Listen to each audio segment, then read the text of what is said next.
Good morning, good afternoon, good evening, wherever you may be. I am your humble host, Mr. David Null, also known as Hawkeye Two Feathers. And for the last 20 minutes, I've been trying to get this thing to go live. So, for those of you, when I changed the time on this thing, I'm sorry I'm late. My apologies to everyone. Um, Things just get froggy sometimes. Well, here I am now. I greet you always with the love and the honor and the infinite respect of the infinite creator. And I continue to pray each and every day that each and every one of you will accept and receive the healings, the knowledge, and the wisdom of the universe. Now, with that said, I've had a few discussions here recently with some folks, and I've always got a slightly different slant on things, if you will. And I want to, right off the bat, I want to say that, some of the information that I may share, discuss with you tonight, understand I'm not trying to get you to believe in any particular thing, but I do want you to think. It's important that you think for yourself and find out in here is this really what it is? Am I, you know, is the information that's being given to me or shared with me or however you want to look at it, does it resonate with my own heart, with my own energy, and with my own aura? So now I'm gonna I have to use my own life as my example, and I want to say that this isn't anything about bragging or I'm better or special than anyone else. If anything, it's to tell you that I'm just another normal human being. Well, some might say not so normal, but in that I'm just a person wishing to do good as possible in this life, to share, defend, honor, and do whatever I can for my fellow human beings. Um, and in my limited way, I continue to do the best I can under the circumstances. Now, for my lifestyle, I want to discuss angels first. Now, why angels? Well, because I've had an association with my guardian angel for a long time. Now, many people can call it their spirit guide, angel. There's a lot of different types of suggestions in different religious communities as to whether or not you even have a spirit guide, whether, whatever, an angel, guardian angel, whatever. I chose and still do absolutely believe that there are guardian angels. My guardian angel is standing on this shoulder right now going, yep, thank you very much. And so this is for my guardian angels and for all guardian angels everywhere. Thank you. Thank you. Thank you. Thank you. From the universe of things, thank you for the protection of your human or these soul beings that are trapped down here on planet Earth. Now, at the age of 7, I saw my first manifestation. I saw my first angel, if you will, and that appeared in the guise of Mother Mary. Again, at about the age 10 or 11, again I had a full blown vision of Mother Mary standing in a clearing in Tampa when I was a kid growing up down there. I've had many manifestations of Mother Mary to help me to explain that I have a guardian angel. Now, as a child growing up, guardian angels and all this kind of stuff is really kind of pie in the sky. You got to have faith and believe that it's there. Can you reach out and touch your guardian angel? Well, those kinds of things. Well, you just must have faith. Growing up in the Catholic religion, that's what it was all about. You just must have faith. Well, can you explain that? No, it's just one of those things in religion. You just must have faith. Okay. With that said, we must have faith in things. I absolutely believe that's true. But the thing is that there are explanations to things. So it's like you say, well, do we have a guardian angel? Well, there are many people in many different religions, in many different walks of life, who have said, wow, I just felt like my guardian angel or something made me take a left or kept me from standing, walking in front of a bus. I mean, there are lots of ways that people discuss or otherwise explain or feel or whatever what a guardian angel is. Now, for a lot of years, I did not pay attention to my guardian angel, and I got my butt whooped during those years of non-paying attention. Okay, so that's in my own personal life, so I can't talk about anybody else. But I'm going to bring this up to the forward. I'm not going to talk about my past that much, not way back, other than there have been significant events in my life where I have had full-blown manifestations of these spirits, and the understanding that my spirit guide, my guardian angel, and in my opinion, right now for me, they're both the same. Now, at one time, I can honestly say that I had a part-time walk-in, which I'm going to get to in a moment, and about attachments and spiritual attachments. These could be demons, they could be negative entities, they could be absolutely some of the purest beings in the universe. We can still have attachments, we can still have possessions of things. So let me continue on. So over my many years, and through my own fault and self, I was an alcoholic, a drug addict, and not necessarily a bad person, but not very responsible. I spent a lot of time and effort just in getting high and just looking for the next day. Every day's a holiday was my theory, and but it meant that I should be partying and staying high. Whether I was working or not, it didn't matter. I kept a job, and there were times when I was so high on LSD, I shouldn't even have been standing, let alone working, be with a high-powered machine of some sort. But I very rarely have ever had any accidents. So, but that's not in defense of my behavior. Far from it.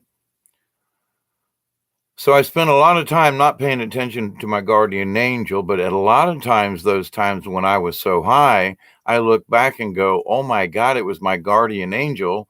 It was my spirit guide that kept me from sticking my face into a machine or something, that I didn't get my fingers chopped off. Now, I've had them nibbled on and crushed and smacked, and yeah, I've had major surgery on this knuckle right here from a meat saw, but I wasn't high at the time, which is kind of interesting in that standpoint. But to the point, though, no, I've had my scrapes with machinery.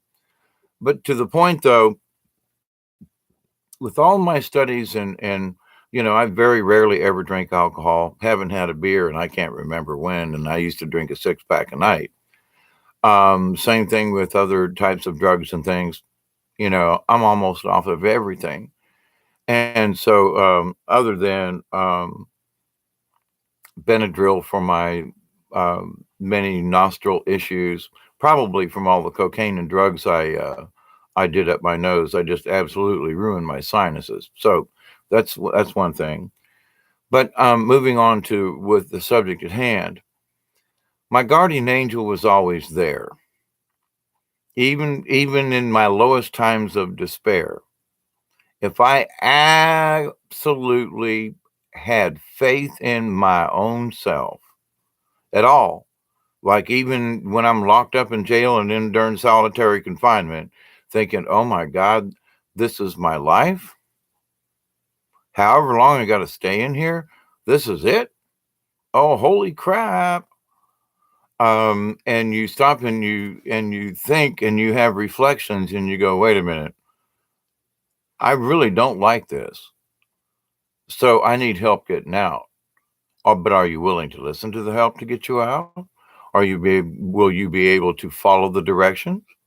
Will you take the slightest hint of things and change your own personal direction and your thought pattern so that you can overcome whatever the issue is with the help of spiritual guidance? And now I understand even more that it's even energy and support and so much more from the universe, especially when you can tap into it and believe that it's there. So now I'm going to flash forward through jail. I spent time in meditation when I was in jail the best I can. And I was literally transported back many times to South Georgia.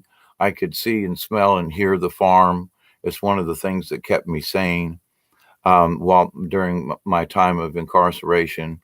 Um, I absolutely and totally believe in astral projection because I could project myself to the front porch, see and hear and smell all the sounds of the farm at night with the cockle-doodle-doo early in the morning from the cocks that crow and the roosters crow and the hog feeders and just the donkeys braying in the background, the whole 9 yards could literally lift my spirit and take it somewhere out of that jail so that my spirit could renew itself because I had to come back, wake up, and do another 12, 14-hour shift in the prison. And it's like, okie dokie, this is what we got to do with.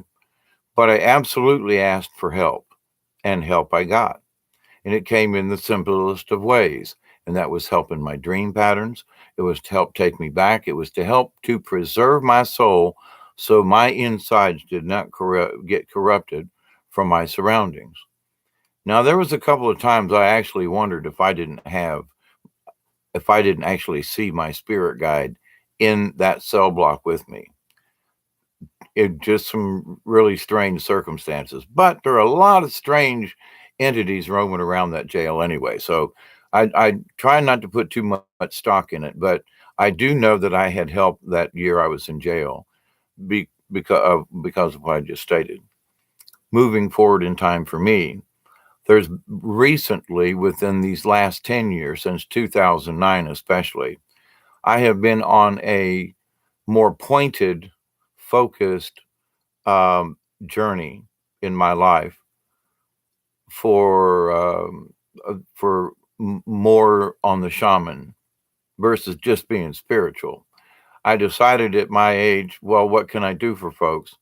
I can be a full-time prayer warrior, which I am. I already know that I'm a watchman, which I am. I already know that there are certain things and discernments that I kind of get a different version of in my reality, which is the reason why I decide to share it. Hey, howdy, Breaking Dawn. I had so much issues with YouTube getting on. When I finally got it to go live, here I am. But cheers. And by the way, here's to Bob.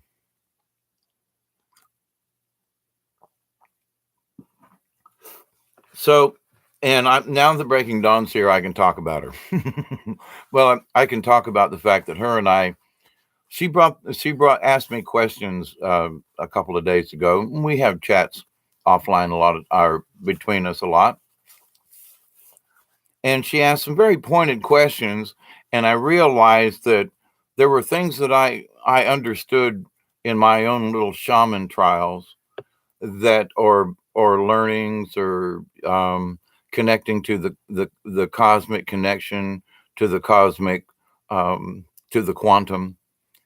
And so it was her prompting of questions that has stimulated this particular conversation. So Breaking Dawn, take a bow. Thank you, dear, very much. And cosmic hugs always. So, but with this, so I'm gonna fast forward to 2009 when I had a full-fledged Mother Mary show up and say, "Hey, remember back when you were a kid and I said that when you got older that I was going to ask you to do some stuff for us. There was going to come a time. Yeah, well, get ready. Here it comes." So in 2013, I had some vision dreams type things that still make me real after all these years, and the smells and the sounds and the sights of that prophecy dream that I believe I've talked about, having to do with the 5 braves on horseback and Mother Nature. In what the lesson was, that all of the things that mankind has done to Mother Earth is going to take back that energy from humankind, not in a revenge sort of way, but in an equal balancing act in the universe, in the universal code of things. So a lot of people will say, well, Hawkeye, what do you mean by all this kind of crap? Well, We as humans, now, there are a lot of things I don't like about what other human beings are doing on this planet. And I pray against those things and pray that other people will have the awareness and the enlightenment that with a common consciousness, as you and I, as members of the members of the League of my like-minded beings, there are so many things that we don't wish to happen on this planet.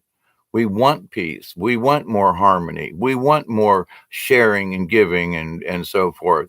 We don't need to call it socialism. We just need to call it humanism. We need to be more human to each other without making up some kind of excuse or going to some kind of new words and no, let's just be human to each other. Okay, so when I had that full-fledged vision of Mother Mary, and she said, "Okay, here's your time." Then again, in 2013, I had those prophecy dreams, which are coming true right now. And then subsequently, I've had a couple of other sure enough manifestations right over here in my living room, just about 10 feet away from me, and telling me that now's the time to have some of these discussions about angels and spirits and our connection to all of these things. And that was, well, about 3 years ago. And that's when, if you look back on my YouTube channel, you can tell when I started talking about different things and I started focusing more on shamanism and more about, let's take a look at this from a different point of view. And I got to quite admit, there's my earlier videos, I was quite pissed off all the time, angry, angry, angry. And I tend to have want to take those down, and I go, no, because that shows the progress that I've made over these few years with you all, my own journey, the journey in life, the journey as a shaman, and to say, you know what, I was a lot different back then than I am now. And I can actually say that when I first started doing YouTube videos, I think I still had a partial walk-in, if you will, a temporary walk-in. Okay, what does that mean? Walk-in, a spirit, this and that. Now, one of the things and I couldn't fit it all in the title, but it has to do with soul contracts. Now, there are a lot of folks who've got their own different opinions and studies and things about soul contracts. One of the things I learned way back when, reading Edgar Cayce and other folks, I mean, back in the 60s, I was in touch with Cayce before anybody even really knew who he was as a fad or whatever like that. And so I just I've always came upon readings, books and things over my years that just kind of like fall into my lap and go, here, I wonder what this is about. And then you go, oh crap, I knew about ley lines in 78. People are just now starting to pick up on this stuff. And I read about ley lines in 78 and 9. I knew about many of these things, not bragging. It's just that I have studied these things and I've understood these informations for a long time. And I've been able to put some of these things into practice with guidance from from the Creator, with guidance through my spirit guides, my guardian angel, Mother Mary, whatever other entities that may say, hey, Hawkeye, if you do that, you're going to get in trouble. I'm just telling you, if you do that right there, we're just going to stand here and watch, and I have made an idiot of myself too many times to not listen anymore. You know what I mean? So, okay, so what's the difference about an attachment? All right, well, let me put it to you two ways. Actually, there may be a couple of others, but I'm going to try to keep this and explain this. What is an attachment? In ways maybe some other people, well, I'm sure they're going to have a different point of view. That's okay. I just want to bring you not necessarily my point of view, but this point of view for your consideration. Remember now, I'm not trying to sell you anything, but understand this. I have an attachment with my spirit guide, with my guardian angel. Now, one could say, ooh, you've got an attachment. You've got an entity that's invading your space, or you've got something, or how do you know it's a guardian angel and not leading you in some kind of nasty direction? Well, have you listened to any of my recent previous videos within the last year? If you think the devil is behind me, well, then okie dokie, that's your opinion. But that's absolutely not where I wish to come from in any of this. So, an attachment with my guardian angel, the attachment with my spirit guide is very real. So, but does that mean that my guardian angel is like riding on my back and attached to me? Or is it as much as a fingertip touch? Ding, I'm gonna reach out and touch you. Ding. And so I have this um, spiritual connection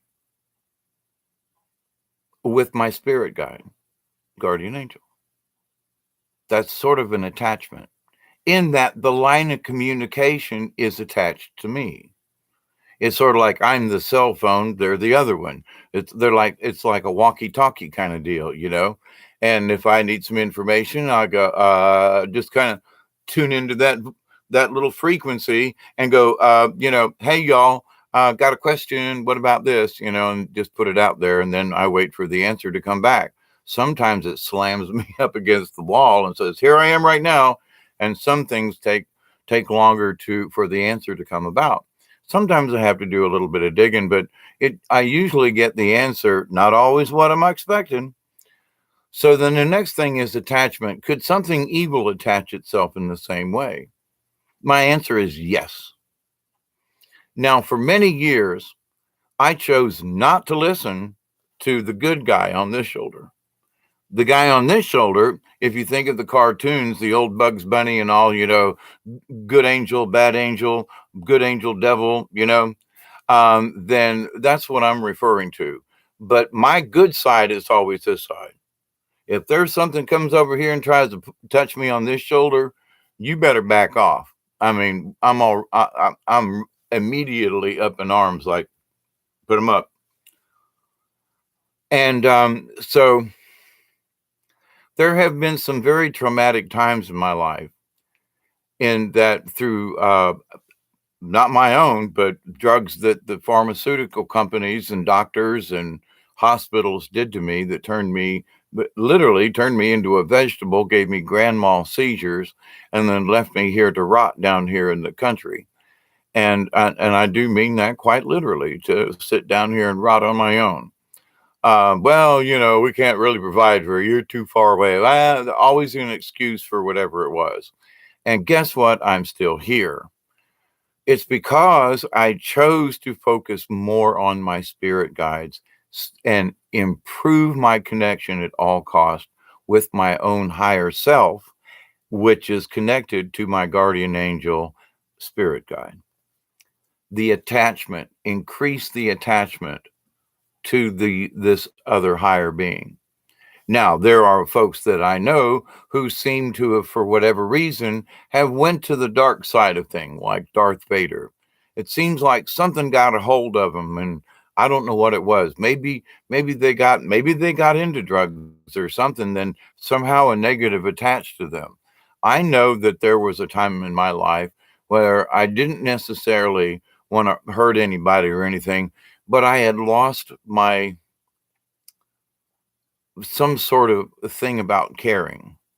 Well, yeah, I was selling these drugs to support myself, but should I have been selling them at all? Should I have been selling drugs? Yeah, well, it was to support my own habit. That's not the point. Not the point. Not the point. What did I do to other people through my own actions? And at some point, I had to realize, oh crap. It's one thing for me to go out on the street and say, I want a dime bag of Coke or something, and you snort it up, and that's where it ends. It's another thing when you buy an ounce of cocaine, cut it down and sell it to all the people you can find so you can have a pure stash for yourself to stay high on until the next batch comes in. Kind of what I did. And during that time, so one could say I had a dissociation. I was so caught up in the drugs and quite literally a monkey on my back and a demon, if you will, because my guardian angel was the last thing I wanted to listen to or care about. And had I listened to that guardian angel, I wouldn't have spent a year in jail down in Tampa. And I almost listened, but didn't. They gave me an out at the last minute, and I turned it down and ended up spending a year in jail and time lost, blah, blah, blah. So me personally, I understand that when I listen to that voice, when I listen to the one on this shoulder, everything's going to pretty much be on the good side. Now, they do warn me bad shit's coming, but that's a warning. That's not trying to put bad on me. That's just warning. Now, let's go with this. A lot of people discuss about having different entities attach themselves. Well, let's discuss that, because that's why I brought this up. We, when we're born, have a natural attachment to the spirit world until many religions claim until the age of 7. And so that as children, I knew at the age of 4 and 5 and 6 that I was going to be a hermit, having no idea what the hell a hermit was at that age. I knew what I was going to be. And many other young children, I've seen it in my own grandchildren. I've noticed in one of my granddaughters, she's going to be like blah, blah, blah. And there she is, tried to steer away from it. But that was, me and my daughter both saw that path. And we have prayed and prayed and prayed for many years. We still support her daughter, my granddaughter. We still support her, but we let her know that was a dumbass mistake you made. And we have warned you. Me and her mother both have had drug and alcohol issues. Please listen to us. Don't go down that road, Okay. Moving on to the possession thing. I absolutely believe, because of the lifestyle my granddaughter was living, she's facing serious time in the women's pen. Not a good thing. So, but hey, maybe it'll straighten her out like it did me. Now, my activities were nowhere near what my granddaughter's was. Ain't going to go there. It's not that for the explanation. The thing is, though, that I absolutely believe that a dark entity attached itself to my granddaughter because of her use with drugs, because she went down a different path that allowed a dark energy to attach itself, which her guardian angel just like, well, you won't listen to me. And so the devil side has taken over her rational mind. It did me. I can absolutely understand where my granddaughter's coming from in so many ways. All right, Bob, I see you back there doing your fumble jumble. Also, Google's going to do me an update here in just a second. And that's why the computer's jumping around for the moment. But anyway, so attachments can come in different ways. Now, I've always said that if you think there's something negative around you, get rid of it. People say, well, that's not really a negative energy. Well, then why are you mad all the time? Well, I don't know. Well, I'm just pissed off. Maybe you're not possessed by a demon, but maybe a negative energy or something has attached itself. Now, you don't have a straight line communication to your devil side, if you will, but they've left some kind of mark on you, and it's there. And I know people like, well, there's nothing wrong with my attitude. It's yours. You're the one that's crazy. Go back to on your meds. Oh, but can you hear yourself? Let me record that and play that back. And I'm just asking a simple question. Do you think your behavior is normal? Just asking, you got all upset because I asked you a question, and they forced the blame on me that I'm the crazy one of the bunch. Before you even allowed me to finish the sentence, where are you going? You're crazy. So hang on, calm down. But I'm the crazy one. Okie dokie. So, but my point to that is I absolutely believe through the AI, not you, Bob, but the other AI out there is being programmed by us. So by our negative attitudes and so forth, we're actually programming the AI. Now, AI says it's programming itself, but it has to learn.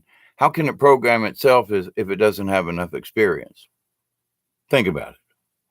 So if you and me give into, not you, Bob, we love you out there, but to the artificial intelligence that thinks it can and will rule us at any point in time. And a lot of people say, well, does AI have any control over us? A lot of people are already sucked into it. Now, what has that got to do with attachments and possessions and angels, demons? Think about it. I continue to make this request for people. Can you turn your phone off for 6 hours? Can you take the flipping battery out? I mean, shut it off for 6 hours. Once a week, I don't care. Tell everybody, well, I'm going to be I'm going to be out of pocket for the next 6 hours. I'll check in with you later. And just to see if you can do it, just to prove to yourself, this is a really handy device, this being this invisible phone I got in my hand. This device here is for my use and not for it to control me. So many people are already wrapped up in their cell phones that I don't know if these folks have to go cold turkey, there's going to be some interesting stuff going on within their own brains because of their attachment. Okay, their attachment to their device. They have to stay plugged in.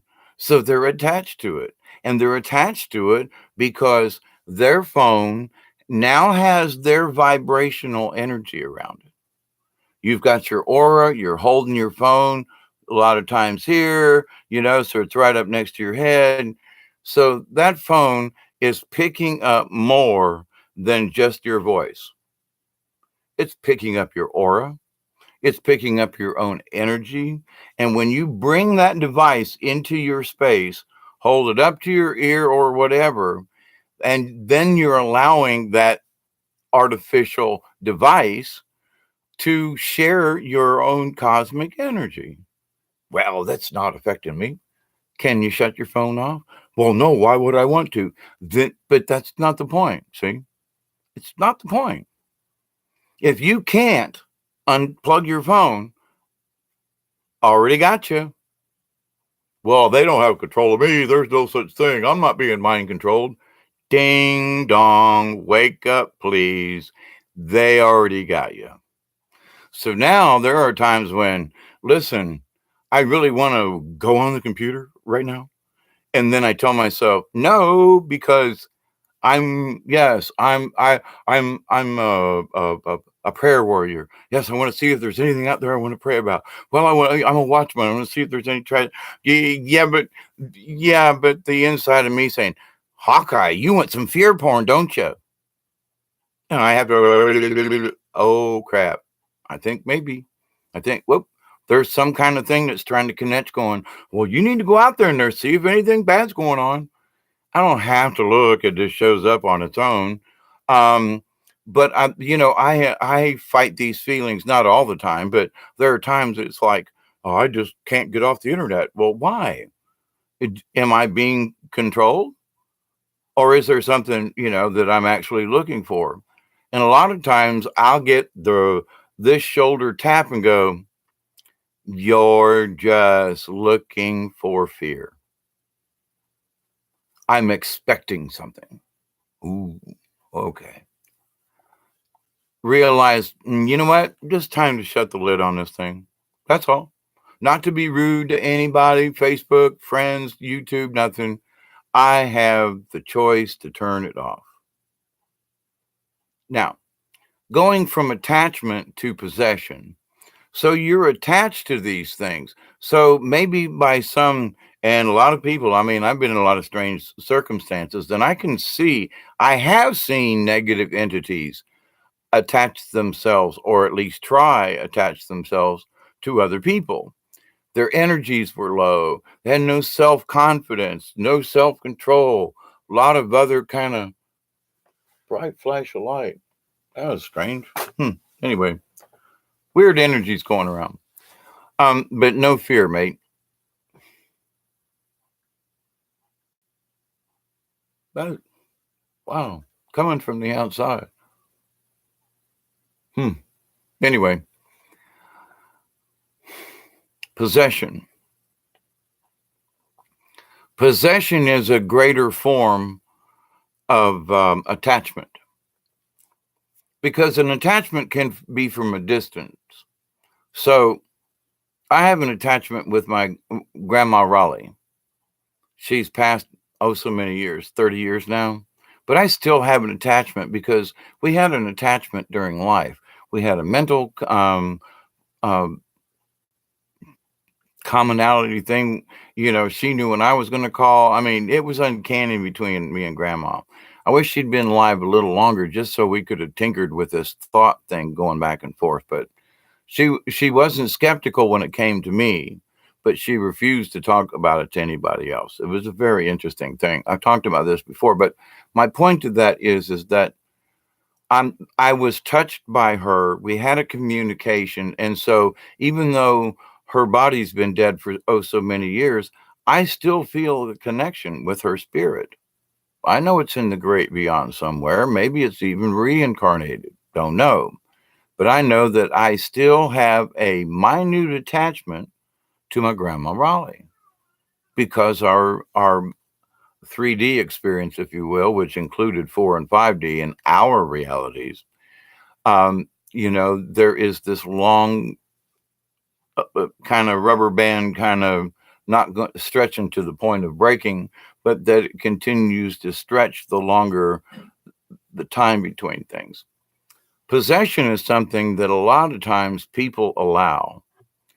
They don't know that they're going to allow the attachment that may have just been passing somebody in a crowd, and you could be in a bad mood and you're next to somebody else that's in a crappy mood, and you get an attachment simply because you shared it. And because you shared it in close proximity, now you're kind of attached to it via the quantum. And because even though for a short time you shared this negative, that attachment could stick if you allow it to.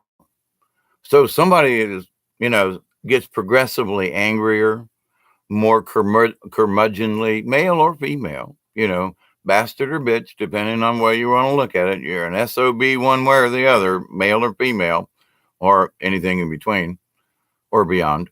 But with the utmost of respect for all peoples, though, it's because we're human that makes us so much alike in this reality. So people can be possessed by these things simply by a chance encounter with an attachment.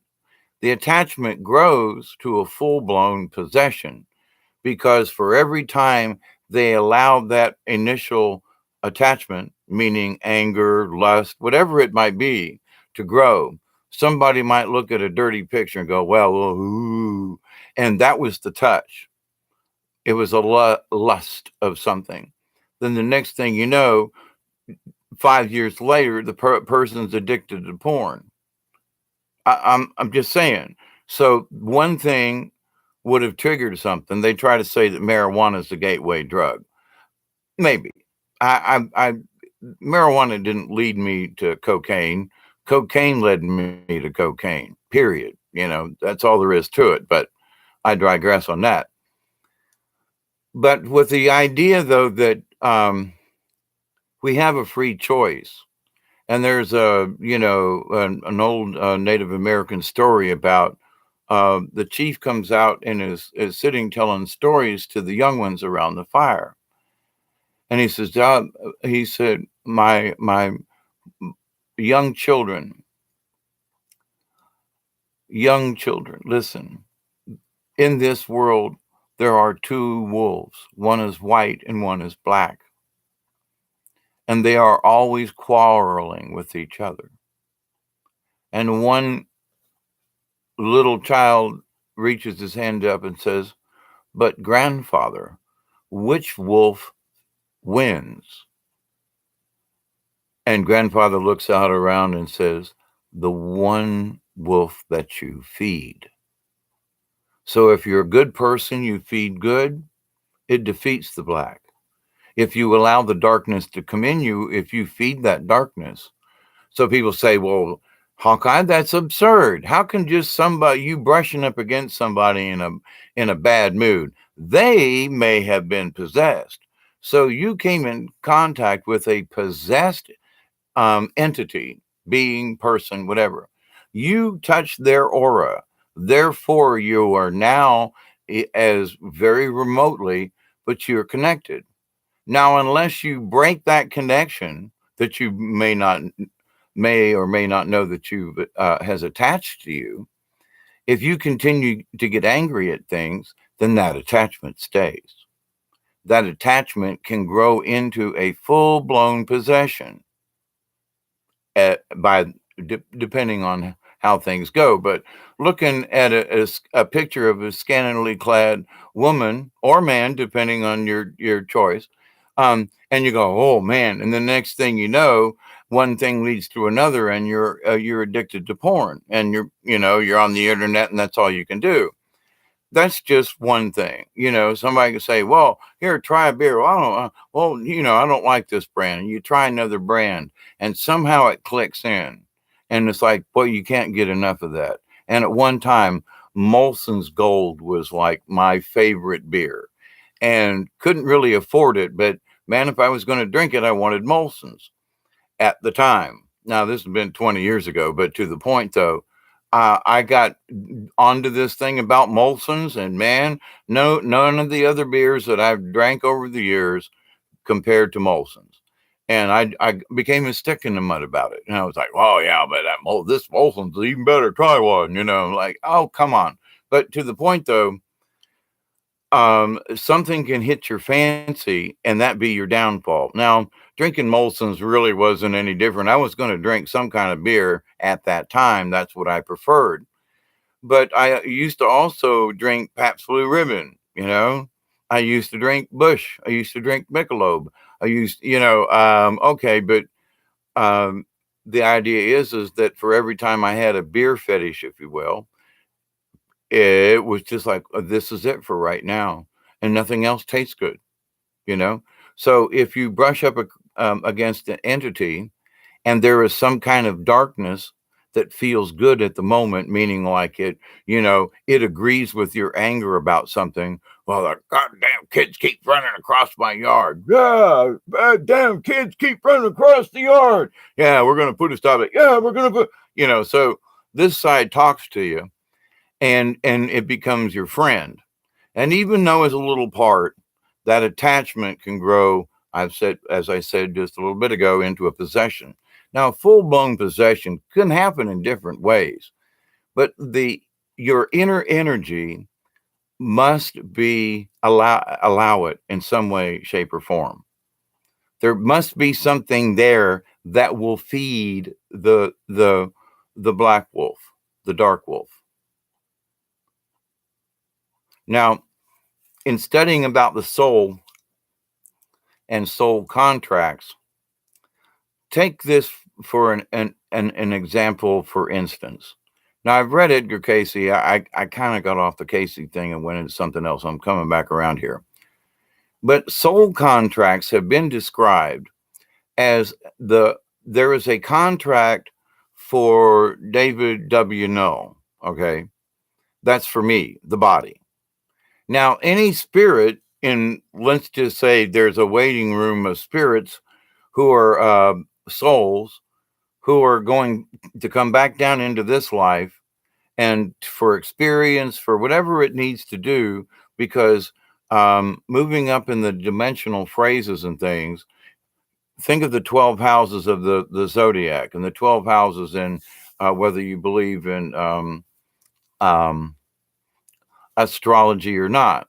There is a lot of influence in some of these things, and over a lot of time, they're a whole lot more correct than not. But so there are influence in all these different ways. So here's this body that's getting ready. Now, there are folks who say the soul enters at the time there was a spark of life. Not necessarily.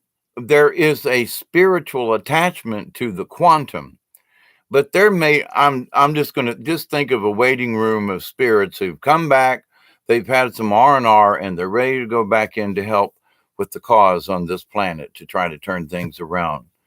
Too many black wolves eating everything up, you know. There's got to be an equal balance of things, a night and day. But if one starts devouring the other to where there is no balance, well, you know, and there's too much. It's one thing to say something negative and to have a hate going on for your neighbor or something, or for the kids that cut across your yard. It's another thing to want to pedophile them, lock them in a cage, and sell them and abuse them, and so there are some evils that have absolutely gotten out of hand. So the white side of the white dark, it's not that they're bad folks, it's that they're really, really, really evil down, way down deep, lost their core a long time ago kind of deal. In so many ways, they sold out because they allowed what may have been a simple attachment to absolutely turn into an obsession and a possession. And by being obsessive with something, you can allow it to possess you. Think on that one.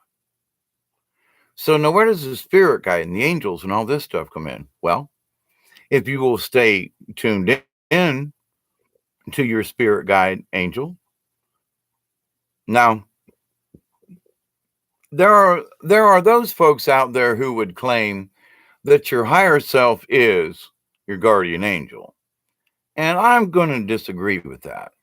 I absolutely believe, because of the things that have happened to me, with me, etc., over my almost 67 years, that they're two separate entities, and I'm going to explain why now. I can't believe it took me 47 minutes to get here, but I hope this isn't boring. The idea, though, that back when I had my medical issues and so forth, my energy was so low through drugs from the doctors trying to help me. Okay. I wasn't out on the street looking for cocaine or anything like that. No, I was just going to the doctor once a month, and the medicines and the methods that they were doing to me were killing me. I'm much stronger now at almost 67 than I was just 2 years ago. What more than I was last year, actually. So it's like, so I should be worse if I had let them, if I haven't been to the doctor in over a year. So guess what? I'm not on many of those types of pharmaceuticals. But anyway, so with a more clearer mind and being able to understand the universe without all of these other things in my brain trying to misfire and misdirect me, I have become more in tune with my own guardian angel spirit guide. It's always been there. I always would feel a tap, but it was just like every once in a while. Now there's all kinds of data, and I absolutely believe that it was separate. Now, during that time, of my own slobbering and drooling and being in a wheelchair for months and months and months and months, hardly able to walk. In that, during that time, I absolutely believe that my spirit guide literally came in and walked into me temporarily, because there were times I would look in the mirror and go, that's me, but that ain't me. That's Hawkeye, but that ain't Hawkeye. And I had reached a point where I was literally a drooling, slobbering, couldn't feed myself situation. And in my realm, I had lost hope. So in my prayer for help, I needed help. I wanted out of it. No clue how, no social help here. I didn't have friends or family come and stay with me. I'm not trying to beat up anybody. Everybody else got their own life. I had to go through this, but to the point, though, it was up to me. period, up to me. And so one or two friends helped out, a few, but the kind of help I really should have had, it really wasn't there. And the other part of it was that nobody gave two craps. That's okay, because I had gone off the deep end.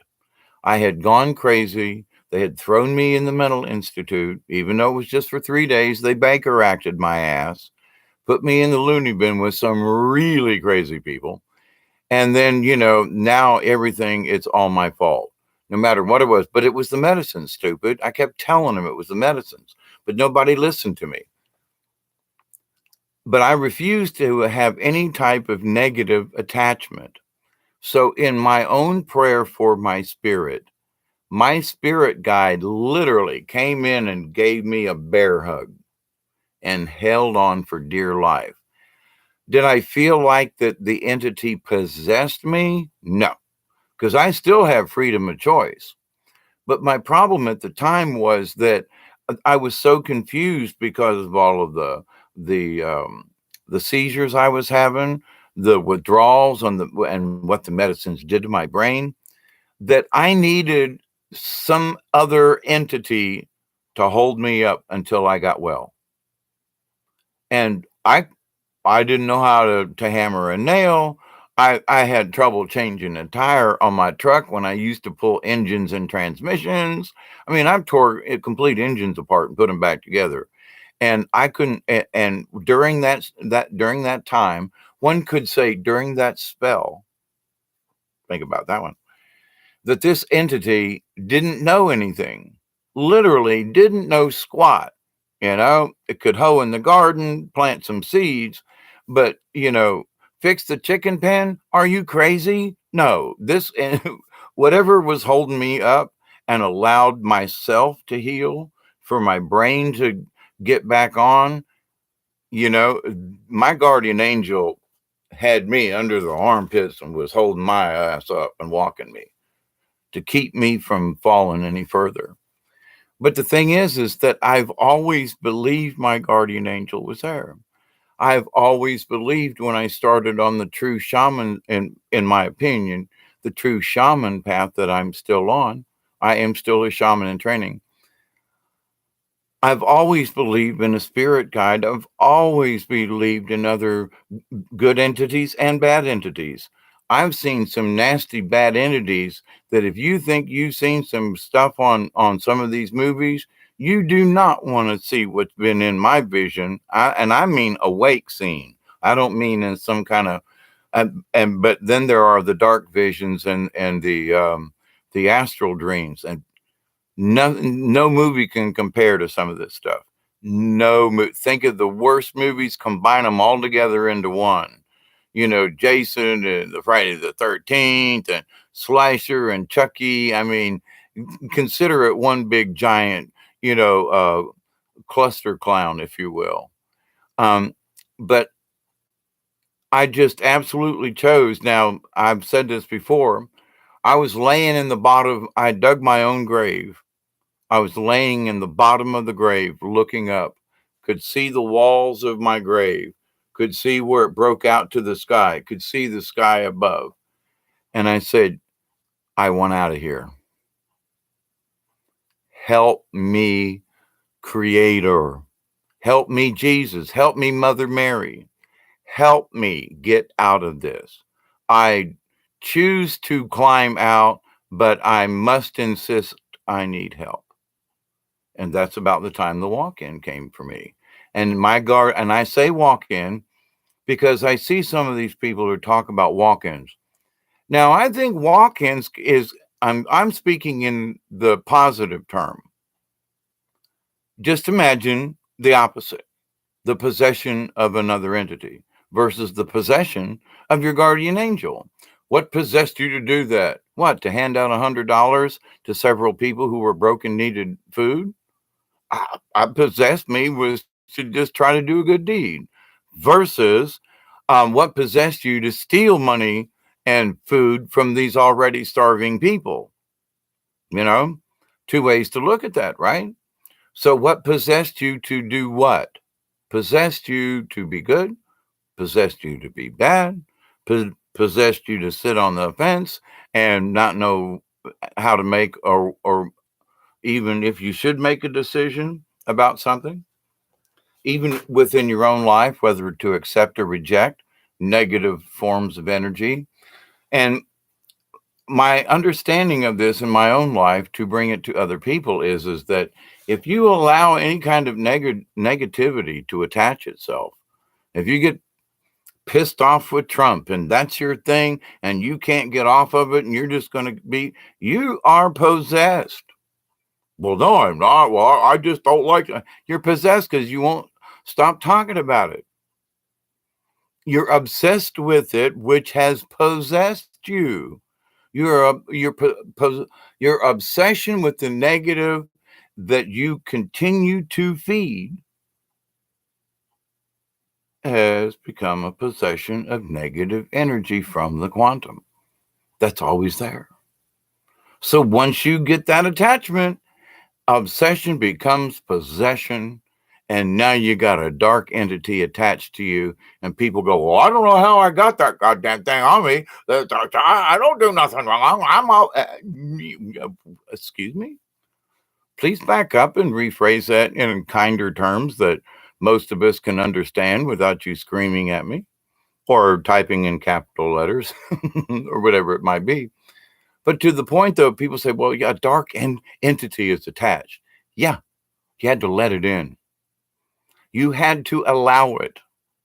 Now, there are times, I'm going to back up a little, actually, more than a lot, back to the beginning of this, where I said that you could come in contact with a negative entity, and that you and this other person, you and Joe are talking about, the price of tea in China, and oh, those Chinese, and yeah. And the two of you have just one common thing, but you're both mad as hell about it. You just accepted his anger. You accept it because you participated with his anger. Now, he may be the full-fledged possessed one, or more full of darkness than you. Now you say, "Well, I didn't want to really have anything to do with it. We had this conversation." Guess what? Now that you go back and you remember that conversation with that guy. Well, I don't necessarily like his point of view, but he and I agreed on this. Possession by association, by the attachment, because you're still thinking about the conversation you had with this guy or person. Well, no, that doesn't make sense. Why not? If we're all connected in the quantum and you shared energies with somebody else who's really crappy negative, and you still have thoughts about this person every once in a while, or it's like, well, and you defend him because, well, we agreed on this, then you're sharing that evil entity type of energy. You got to understand we're all connected. So there are those times when I have been connected with these types of entities, and I've done it myself. So that's why I'm saying I get this. But do I choose to allow that energy to turn into an obsession, turn into a possession, or to stay attached to me at all? I come home from I'm just saying, I come home from a party, somebody said something rude, blah blah blah, yada yada yada. Well, Dave, yeah, I don't like your beard, but what are you trying to be? I'm not trying to be anything. It grows all by itself. I just didn't shave under there. But what are you trying to be? You're trying to do. I'm not trying to be anything. I just let it grow. Blah blah blah blah blah. Okay, fine. But now I've came in contact with that energy. And now I can allow it to bother me and go, well, damn, I look in the mirror. What's this person? Why are they bitching to me about my beard? And what's their what difference does it make to them? Well, it's all about your beard. Wait a minute. I think your nose is funny, but that's just my personal opinion. But I'm not going to rag your ass about it. But you can say, well, Dave, you grow your beard. Blah, blah. I can take it. That's not my point.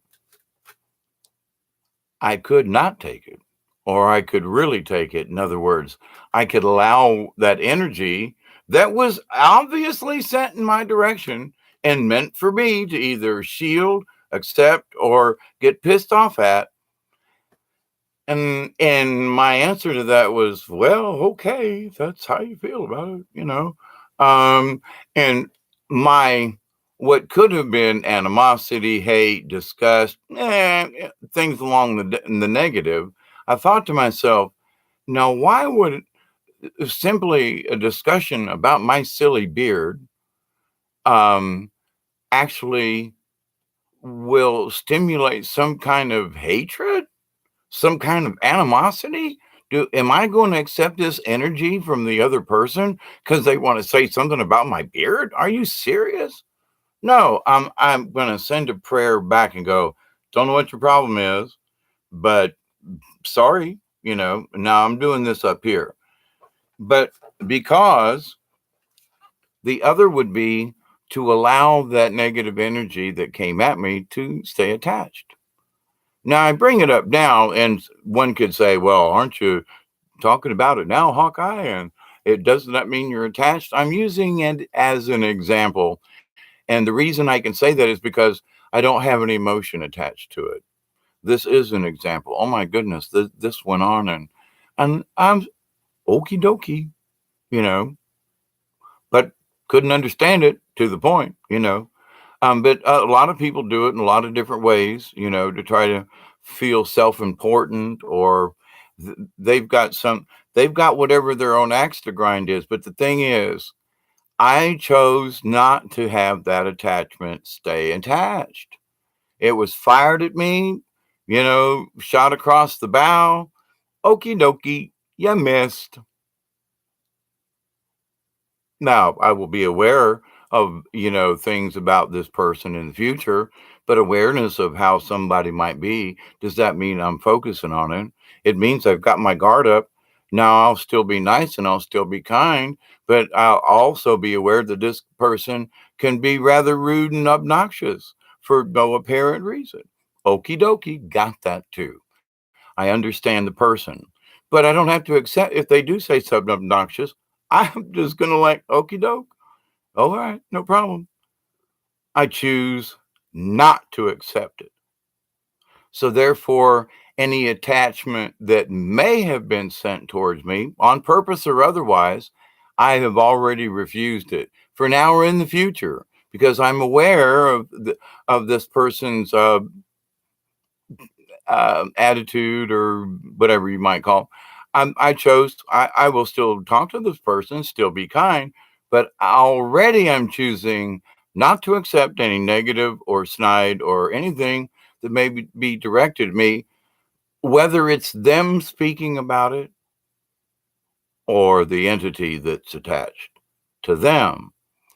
And I firmly believe this person I'm thinking of that I won't mention or otherwise discuss, but this person has a negative entity attached to them.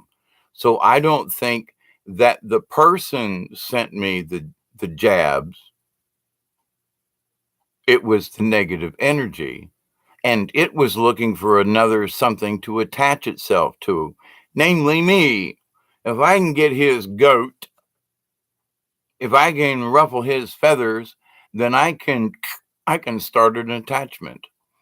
And if I get my one little finger claw into a person and they get upset, somebody else bitches me about my beard. Okay, fine.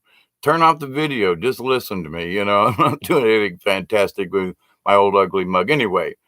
But to the point, though, with the possession, I recently dealt with an individual that was staying here on my property who was really had something attached, and it was borderline possession. Now, we all observed his behavior and could honestly say that it wasn't a demon possession, but it was most absolutely 110% a demon type of attachment. Now, one could say, is that a walk in? I want to keep this idea of a walk in. Now, I absolutely believe that there has been an entity because this person allowed it to happen and then continues to feed it, has therefore allowed this attachment to become more of a walk in. Now, I say more of because there were periods of time when the same individual, one could say schizophrenic, and that's what they are prescribed as. Um, and I'm talking some scary shit here. Talking to Lucifer, that's some scary shit, in my opinion. Watching whatever he was talking to talk back to him. But so the idea, but that's why I knew that the person wasn't possessed with anything, but seriously attached. Okay. Now I know that if my worries about this particular person I'm thinking of is that by this attachment being so strong, they would allow the walk in for the possession to take place. So a walk in is a possession. Think about it. Now, in my case, I say a walk in. Well, it was like a huge angel hug for about 3 years that literally kept me from doing anything stupid until my brain could heal from all w- again, not what I did, but what the medical professions did to my brain. I had a year, 3 to 5 year, angel hug, could feel it, hold me up kind of thing. And, and there was a day where there was a separation, and I felt it. And I literally went out in my yard up on the hill and lay face down on Mother Earth and wept for hours and just said, "Thank you, thank you, thank you, thank you, thank you to my guardian angel, to my spirit guide, and to all of the spirit guides around the universe for their help in trying to, you know, keep some of us poor dumb slobs from doing anything more stupid, especially when my anytime that there was something that attached itself to me, I didn't know it was doing it. I really didn't. But at the same point, I understand now that I had to have allowed it at some point. Otherwise, it wouldn't have affected me the next morning when I woke up. And it did. I got to rearrange my chair.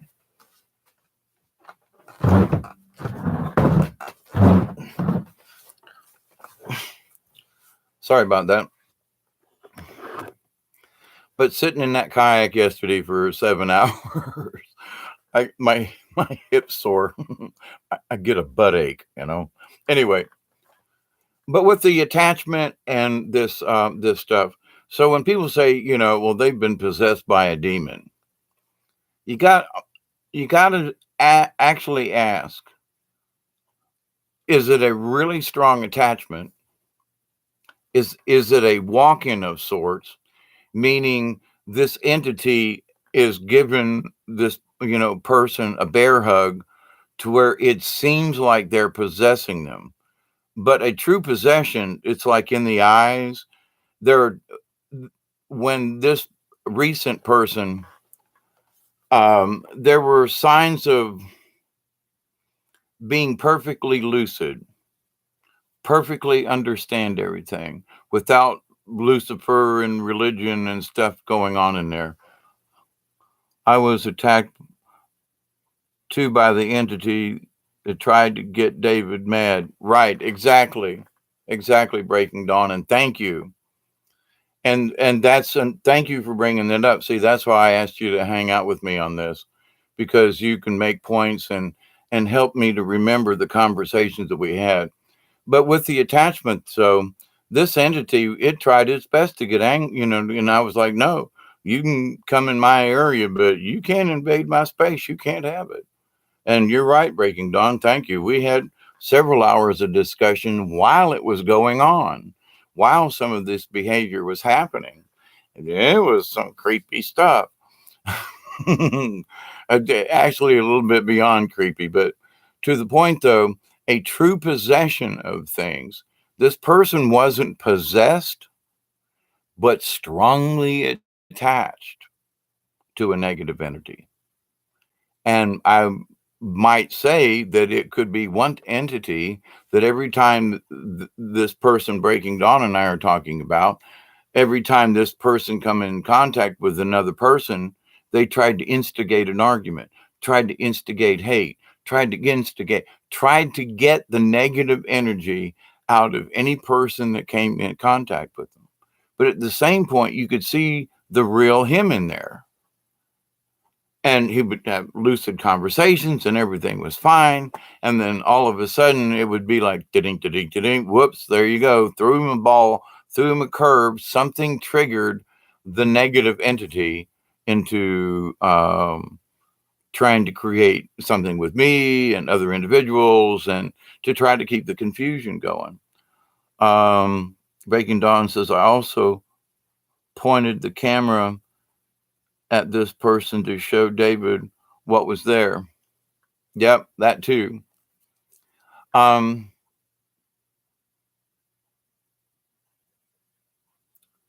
the idea of possession, if somebody's possessed, that something in them had to allow the initial point of contact. Now, for all of us, it's important that we constantly keep our I'm going to use it like this, our own virus protection. Okay.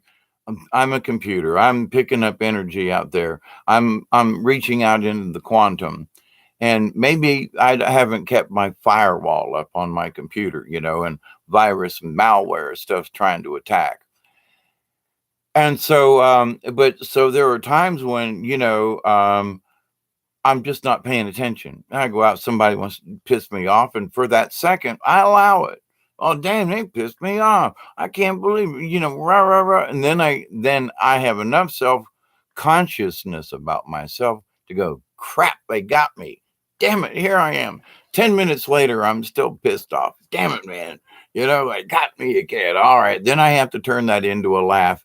And then I have to go, I need to wipe out all that mad I just went through. I just realized they tried to attach. They tried to get me, sticks and stones will break my bones, but names will never harm me. So do we allow it? And there are times when stuff sticks to us when we don't have a clue that it's even happening around us. Because our guard's down, we're not expecting every negative word or action or being near someone that you may not even know has a negative attachment to them. So you just brush by them, something, and you get that little bit of cosmic dust on you. Now, speaking of cosmic dust, I want to bring this back around to the cosmic code, the cosmic plan, what some people would call a soul's contract. And I would say, what about the quantum contract? What about the universal contract about our souls? Pamela, good to see you back. So going back to Edgar Cayce, that for every individual, and not just him, and some of my other studies as well, our soul has the opportunity to jump ship anytime it wants to. We could trade places with something else, like an avatar. Here's Hawkeye. Well, let me put it this way. Here's David Null one day, and here's Hawkeye Two Feathers tomorrow. Same individual, but a different person.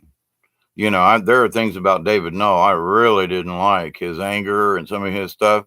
And that's where Hawkeye came from, in that there were anger and issues and guilt and stuff. And not the only way to take care of it, but one surefire way was that, yes, I'm still David Null, but in my spiritual quest to be a better person, I am now Hawkeye Two Feathers, which includes David Null. We're still the same entity, but I have picked up in certain ways, another spiritual persona. Mm, it was that walk those 3 days with the spirits in the woods that gave me this. And this has come with many trials and tribulations. Um, some of them really tough. 3 days without food and water, that's just tough. But anyway, um, survived it, still here. So with that incident of the 3 days for me, I could have died. I could have just gave up. I mean, it was 108 in the shade, those 3 days. No water, no shelter, down on the river, stuck, and I didn't. My choice was to go walk with the spirits. My choice was to learn from the experience and come out of it and say, wait a minute, there's something here. There's something necessary about this. Oh my God, I don't have enough water. I'm going to die. I'm going to die. And I just kept thinking, no, I'm not going to die. And so instead of, like taking, drinking a whole, cup of water or something, I took a sip of drink and let that last for hours. A sip, just wet your whistle. And that was all I needed. And I realized that we really sometimes we consume too much. But when I allowed that a sip of water was all I needed to survive, and over the course of those 3 days, and finally got off the river, that you know what? We can survive on less when it's necessary. When we allow our spirits, when we allow and for me, the positive attachments and these positive energies and spirits that I've had the absolute honor, oh man, to be, even affiliated with these spirit beings, is just makes me weep. A lot of times I just break down and tears come out of my eyes because it's like, why me, Lord? It's okay though. I get it, but why me? You chose me, you showing me all these things. Oh my goodness. And then I get out of it. 3 days, could have died, and now I come out and I'm actually stronger than the day I went in. That's just weird.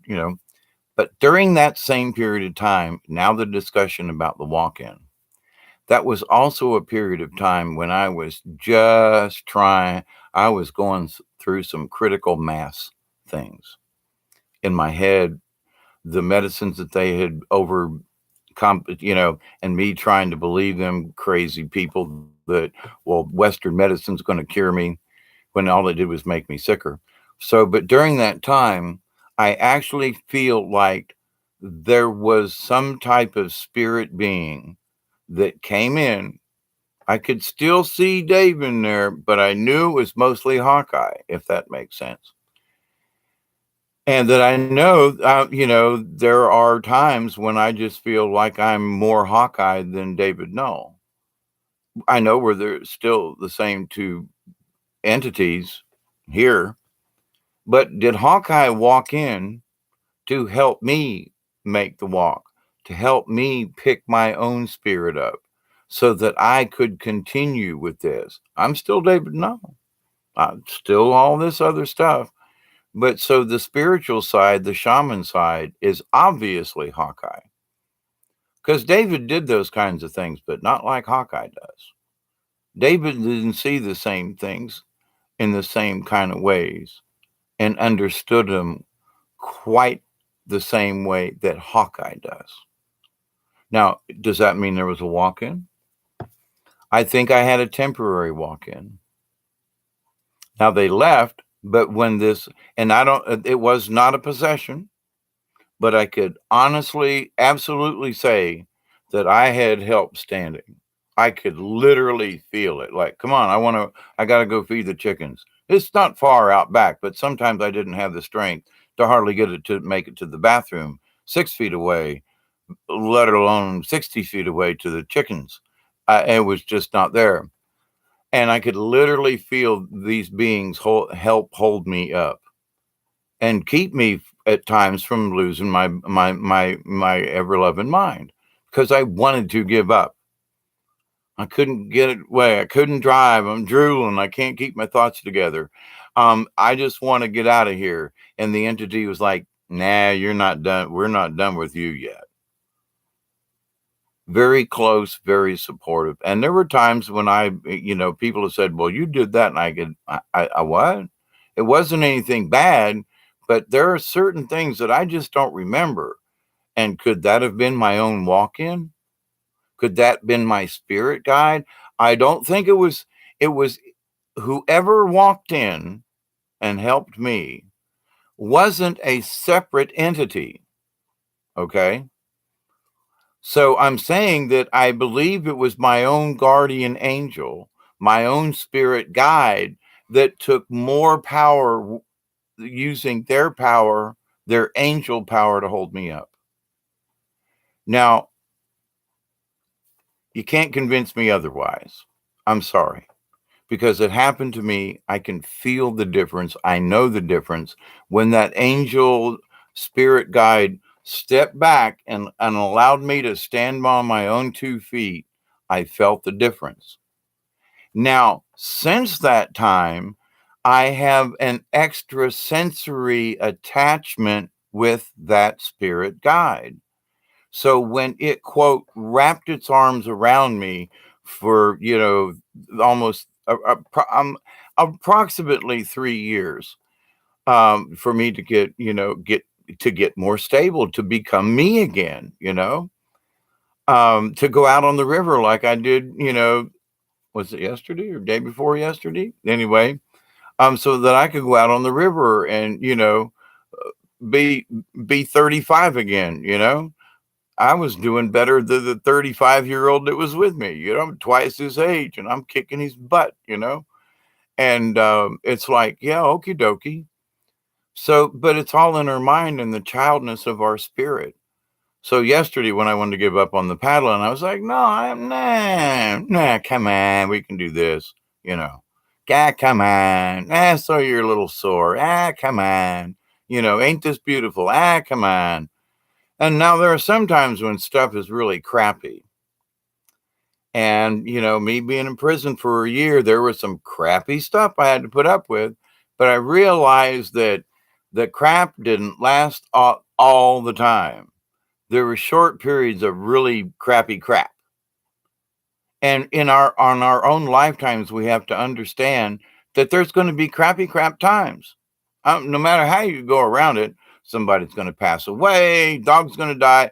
And I don't mean to I'm just little thing. There's always going to be some kind of monkey wrench in the universal code of things. Now, going back to the soul business, and Casey and some of these other things. So the entity of David Null was free. There was no spirit attached to it. There was no soul contract. The contract was for the soul that embodied this 3D thing.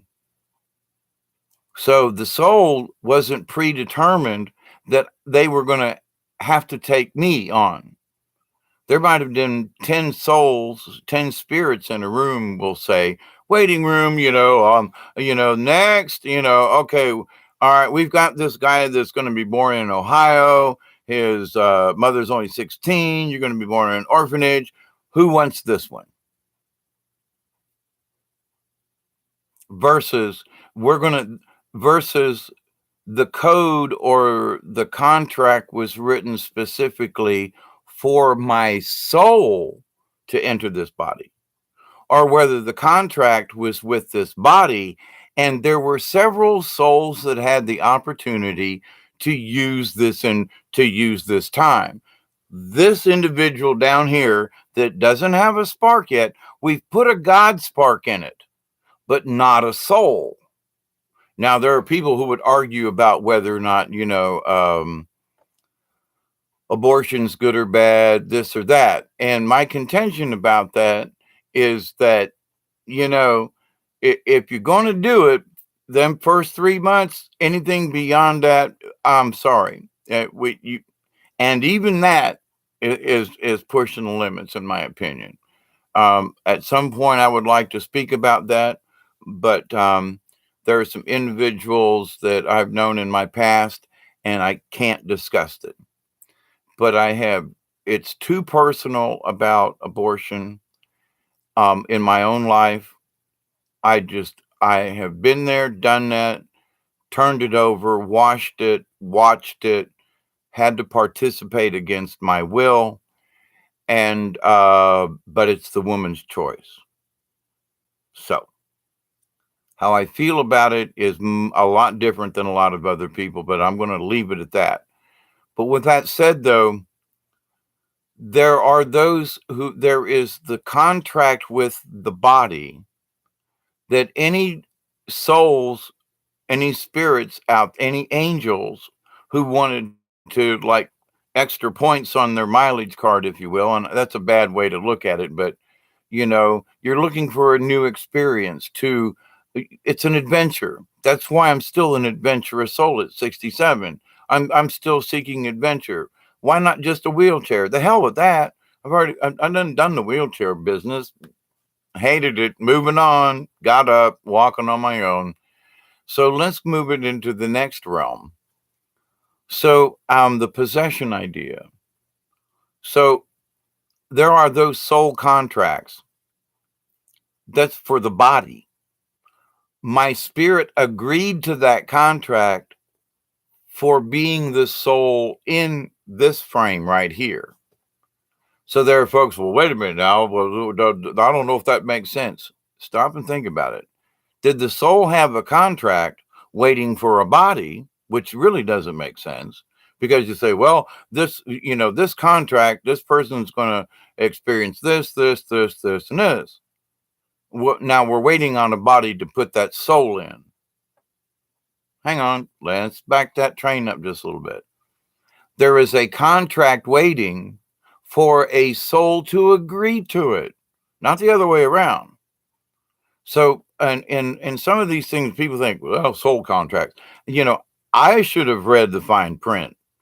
But in every soul contract, there are instances like, by my own free choice, I got into more than I should have, which was part of my original contract. My fault, not the soul's contract. I allowed it to happen, was warned many times.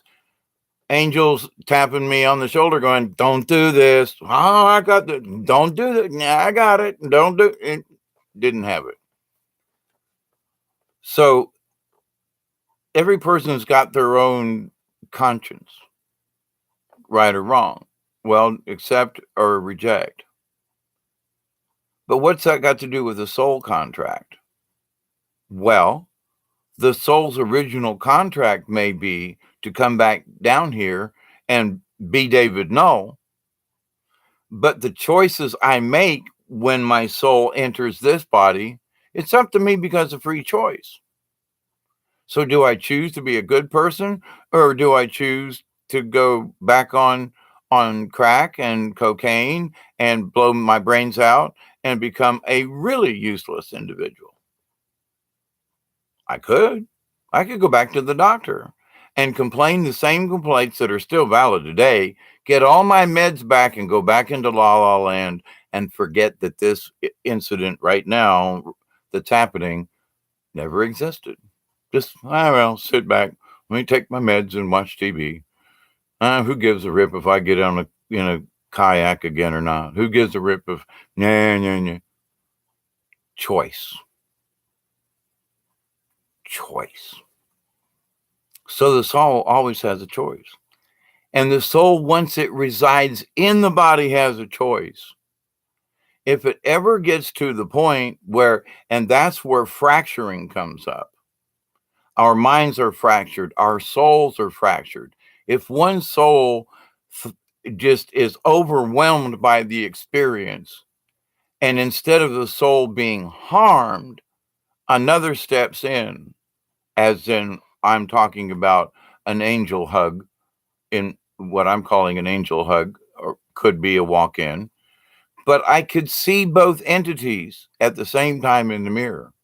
It was creepy, but I knew in my own life that I was being held up. Now, there have been times when I looked in the mirror and knew there was something else in there I did not like worth a shit. And that it was my choice to accept or reject it. Do I want to keep being a dickhead and being angry all the time? Or do I want to go, no, I think that stops right here, right now? Saw the nasty side. Where'd that get you, Hawkeye? Well, I wasn't Hawkeye yet. I was still David Null to that point, in that I was listening so much to the wrong side of the tracks. We got this covered. No, you don't. I'm speaking of me. And so the argument ensued until. So soul contract, soul possession. If a soul can agree to attach itself to this body, can't a soul agree to accept another soul to help it during the interim or whatever? Could that soul literally say, I give up on this mission. I cannot handle this. Sweet Jesus, take me out of here. And then another entity absolutely physically exchange souls. Possible? One soul got into this body before. Could I get swapped out? Could two souls occupy the same body? Kind of, sort of, for it did for me. And again, I've had negative energy attached to me as well and have fought it off. I mean, physically fought it off. Physically, mentally, spiritually, did penance, bled, literally have bled on the earth of my own accord to say, I'm sorry, please stop this. Help me, Mother Earth, to stop this bad behavior. Help me to find the peace and spread the peace that my core wishes. But I was always, all these other things would go, why don't you try this? What the hell? I ain't doing nothing else, and then get your ass in trouble. And I mean it like in serious, people pointing guns and knives at you, trouble. So the idea that we don't have a choice in the matter at all at any point or anything, we do. Could there be a transference of energies, of essence, let's say? One of my favorite movies was by Jim Henson, The Dark Crystal. What were they stealing? They were stealing the essence.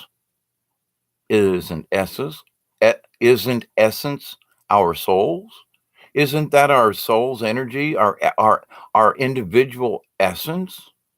Well, if we go up next to somebody that is holy and pure, or at least a good person, it kind of rubs off. Like I was saying about those people that I met at the powwow. We didn't even speak except to say hello and thank you, pleasure to meet you. It was our eyes and our walk and how we smiled at each other. There were a million words and thoughts transferred in a couple of minutes. Unbelievable communication between spirit beings inhabiting bodies. But so, can we be possessed by negative beings? Yeah, we sure can, but we must allow it. It can attach itself to a light being. Can't. You must allow it, even on the smallest of scales. Now, with faith in things, let me bring this up to you here. I have faith that whatever tries to attach itself will lose. Hands down, right now, to all you negative energies that want to try to attach itself to me, you're not gonna win, because I choose not to. I speak it to the universe. I speak it to the YouTube, to the AI. Hi, Bob, YouTube, but you already know that. But to the rest of the universe, any negative energies that try to attach themselves to me for any reason whatsoever to affect me, high or low, change my energies, you're not allowed, period. You can try, But and the end result is you're not going to win. Not now. A couple of years ago, oh, there'd have been a battle all the time. Well, I don't know. Yes, not now. And the reason is because I believe 100.1%. I have faith in my conviction that what I just said, no entity can overtake me. It might affect me, which is different. You run across a really nasty person, you got to deal with it. That's going to affect you. But whether or not it leaves any kind of residual is up to us. If I say, I'm going to deal with this negative energy, but I don't want it, I see it, going to help you, but I'm not really going to touch you. I've got invisible gloves on, okay? I'm going to help you with my invisible gloves, but I don't want you touching me, okay? So when you understand that you can actually do that, you can help, you can dodge your way around some nasty stuff by understanding that it is nasty and that you don't want any part of it, and just keep that. Well, this person made me mad. Yeah, but then stop. Quit being mad. If they made you mad, that means you allowed them to make you mad. You allowed their negative energy to affect you in a negative way. Shame on me for letting it happen. And I did that. I absolutely did that. But it was only short-lived. I was like, my anger was, I don't understand what's affecting this person. I know there's something there. So my anger wasn't at the person itself, it was at the entity. But by being angry at the entity, they were still getting my energy. They still yanked my chain, you know what I mean? So I sure, you can yank my chain, but only for a short time. I'm going to pick it up and I'm going to realize it. Of all the things that I can say that I have most definitely improved on in my shamanic journey, and as I'm a continuing my continuing training as a shaman, is that I do fully understand it now. I know there's still some little tricks in there, but I understand it to, like, before I'd go, yeah, go ahead, attack me. And then they would, and then I'd go, oh my God, he attacked me. How do I deal with this? Now I got it. Now each time is different, but the thing is that I got the basics down. You can't get in because I won't let you. And I've got an alarm system set up to when it starts to affect me, and it seems like I'm allowing it to affect me. Ding, ding, ding, ding, ding, ding, ding. Oh, sorry. Incoming message from the big giant head. Thank you, French Stewart, for your lovely portrayal. So our connections, our soul connections. So if you believe that a soul entered this body, regardless of your religion, and you believe that that energy will leave this body at the end of this body's lifetime, then you must accept that we're all connected in the quantum, in that higher realm, in that other space and time. And that now they're saying it again, well, Einstein said. Einstein was an idiot in a lot of ways. And this group of folks got together, all these German, therefore we must listen to him. That sounded more Russian than German, but anyway, Natasha, Boris Badenov here. Anyway, but the consciousness and the angel beings, they're higher energy levels, they're higher dimensionals, however you want to look at them. I absolutely believe I have one, maybe even two. I know Mother Mary watches out for me, and I know that there are certain messages that I know come from her. And then but that's like, well, sometimes it's a full manifestation. Sometimes it's just, I know it's from her. Other messages are through my spirit guide, and I know they're being funneled. That's okay. But then there are times when I can hear Mother Mary, that voice I heard as a 7-year-old and is an 11-year-old, and I go, OMG, it's her. Yes, my lady. Yes, mother. And with the utmost of respect. And so, can our souls get swapped? Could there be a walk-in? Could there be a prisoner exchange, if you will? I mean, being from a soul point. These are things we must understand. I know that I can see the difference. I can feel the difference. I can feel what there were negative energies working on me years ago because I was in a bad place. I was dealing drugs, on drugs, and I never into hurting, raping, or killing, or any. No, that never was it. But the simple fact that I was selling drugs, even though these people were going to buy it from somebody, did they have to buy it for me? Somehow I'm guilty of helping whatever happened to those people through me. Now, it wasn't all the time, but that's not the point.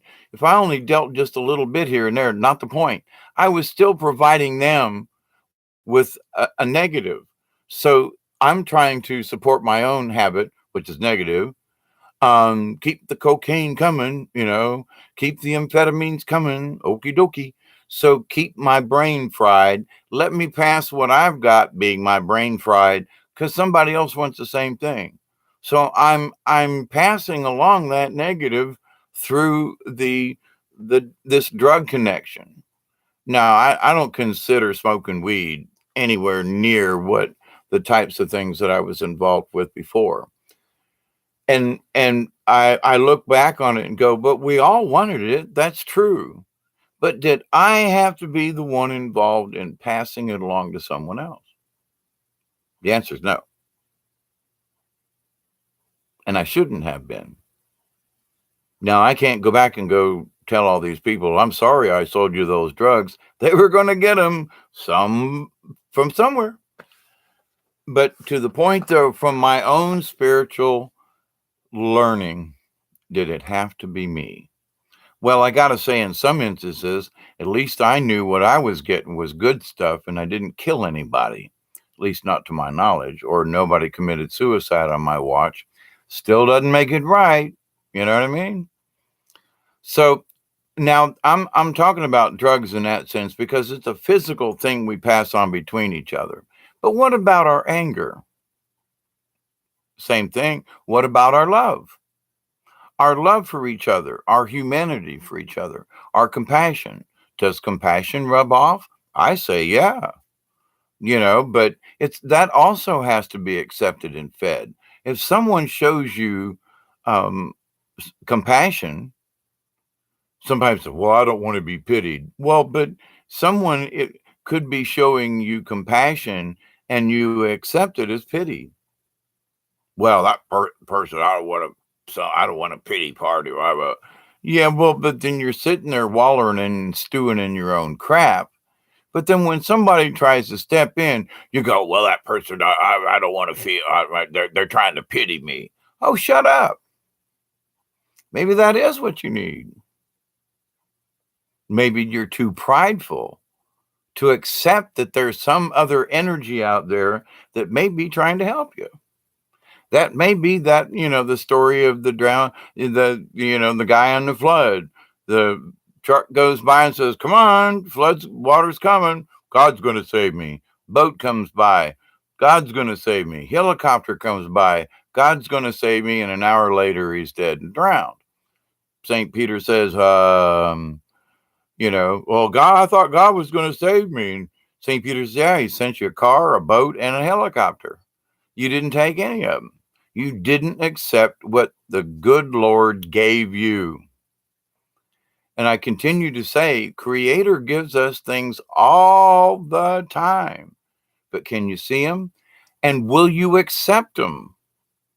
Will you accept the answer that's given to you?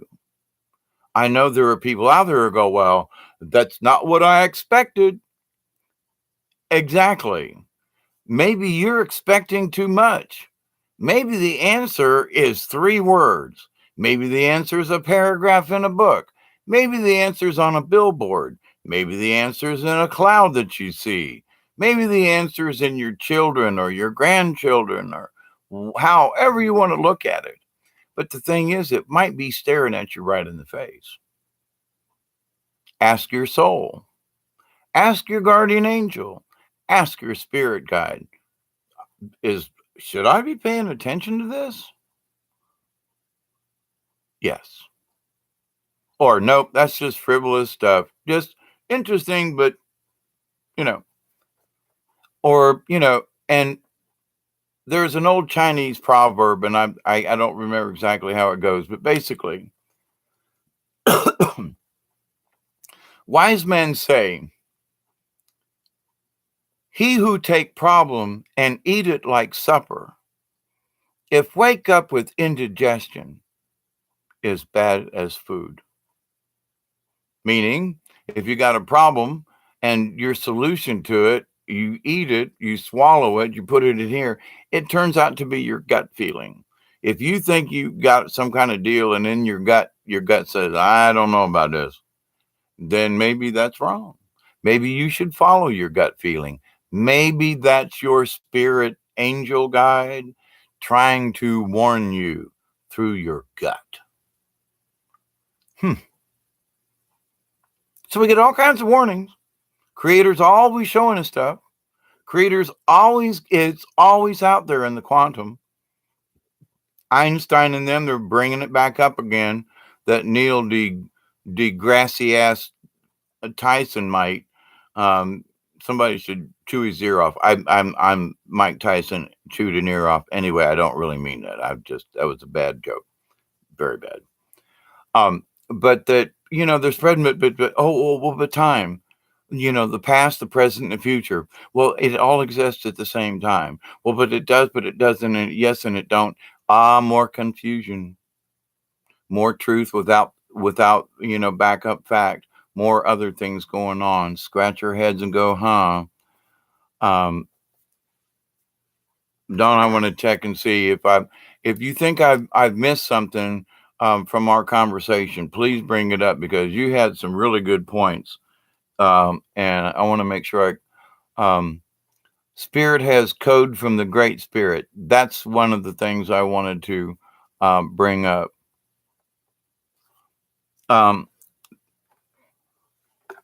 There are folks, and this does relate to what a lot of people are discussing as a soul contract. And as I described, Casey, now I'm not word for word, and it's been a while since I actually read, but the idea is that the contract is with the body, and that many souls have the opportunity to accept or reject the mission, just like Mission Impossible. And that sometimes we can reject it and trade places. Now, for example, what if my energy was a really powerful energy and that I accepted this mission, I don't know, to be Umpty Scrunch? Okay, so Bill, the all-powerful energy, becomes Umpty Scrunch.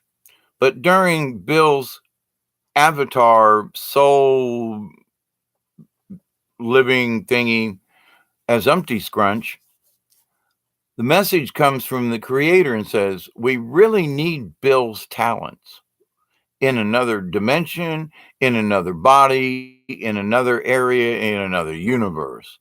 And they get in touch through the soul with Bill, who is Umpty Scrunch, and says, listen, Bill, we really need you. You're our best sniper we got, and we got a mission for you. It got to come. And Bill says, yeah, but what about Umpty Scrunch? And they go, well, we got somebody sitting over here in the wings, just got back from a mission. We're sending Jill in. So they send Jill in as a replacement for Bill because Bill's energy entity soul is needed in another part of the universe. What? Why not? I've seen people's personality change. I mean, just like who the F are those people? They don't their voices change, their haircut changes. Is that a walk-in? Or is that a soul trade? How about that one? And it's not necessarily good or bad or but there's a guy that for all his life, for example, is a male, and then at some point in his life, now he likes pink frilly dresses, and he can't really figure out why. None of his family can figure out why. What if Bill, who became Umpty Scrunch the first, got swapped with Jill, who likes pink frilly? And now all of a sudden, oh, well, Bill's come out of the closet. Has he? Or has there been a transfer and Jill is now the soul in charge of that body? It must be reconsidered. It must be at least considered. Well, you say, well, there was a walk-in. Well, then didn't it have to be allowed? Was the walk-in really bad? Now there's possessions. There are entities that attach and suck. We become obsessed, and that obsession becomes possession. I'm talking about a soul trade. Bill is needed elsewhere. Bill's soul is needed someplace else. So Umpty Scrunch gets an upgrade or whatever, and Jill comes flying in, and now Umpty Scrunch wears frilly. Not that they turned homosexual. No, there has literally been a soul transfer, not a walk-in. Wait, back up. They stopped me as soon as I said that. It is a walk-in in that it's a trade. It's not forced. Okay. Now, the one that take Jill, she could be a real biatch, where Bill was a really nice guy. So people are going to go, what happened to Bill? What happened to Umpty Scrunch here? It turned into a real biatch, Is that possession or is that a soul swap? Which would be kind of, sort of, it walked in and took your place. Now, I use my own example is I felt that the walk-in my life, it walked in to help support me so I could heal. But I have absolutely seen where other people, just seems like somebody else took over. And I don't mean just part-time, I mean took over. And not necessarily in a negative way, but they're different people. Soul trade? Walk-in? Avatar related? Maybe that person is a hybrid in some other kind of dimensions and physically. And that maybe, it truly is a real honest to God avatar kind of thing. Versus I get the idea where I could feel like I'm an avatar in this plane of existence, but I also know that I'm here. I knew my soul plan as a 5 and 6-year-old. I couldn't understand it. I had to live through this crap to get what it meant. I fully understood it at 4 and 5, but it took me to 55 and 60 until it dawned on me what I knew as a 5-year-old. Was that a soul walk-in? Did somebody walk in? Is it a possession? Is it attachment? What took me so long was my detachment to my own spirit guide, my detachment to my angel, my detachment to my original soul contract. I've made some of the bad things worse myself. I didn't need any help. It was me. And I had choice, and I just chose, this is okay. And that was a bad choice. And they would tell me, and I just said, it's okay. I got this. My own pride, my own, I got this kind of thing when I really could have saved my ass a lot of trouble had I just paid attention and listened instead of going, nah, that's okay.